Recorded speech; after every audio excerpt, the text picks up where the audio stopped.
Okay, kia ora everybody, I'm Bridget. I'm the assistant principal at Edendale Primary School.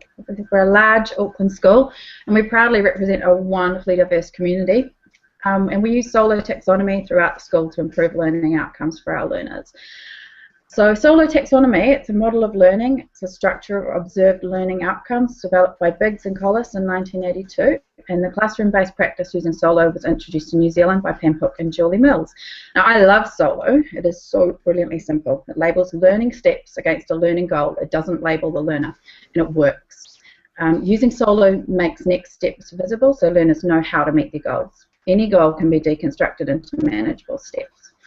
So what about that language, that pre-unistructural, multistructural? Isn't it too hard? I've heard this, and I think, why not let our kids decide? Use our hand signals, symbols, and explore the important learning vocabulary together.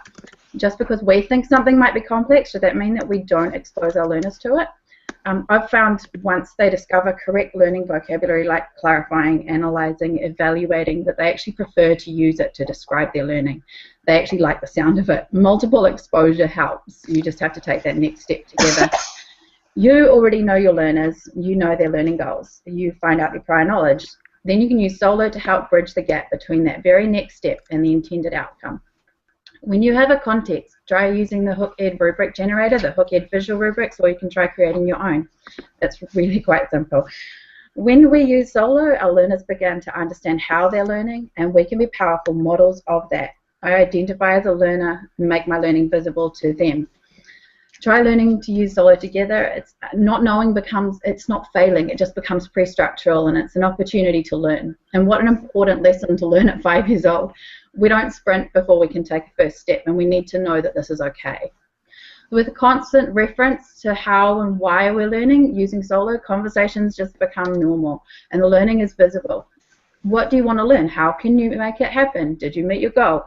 What was your feedback from your friend, and what might you do next? What does it make you wonder?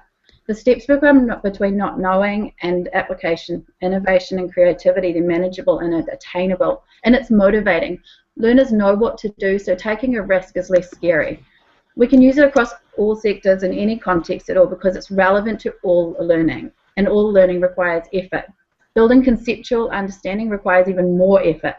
Learning to learn is a sustainable skill, and you can, once you know how to learn, you can learn anything. So where is your learning outcome when it comes to using solo? Have you heard about it, tried using it, exploring how to use it? Have you noticed how powerful it is? Are you listening to it and using those extended abstract wonderings from your learners to inform planning and curriculum development? Are you using it to plan your own goals? I am.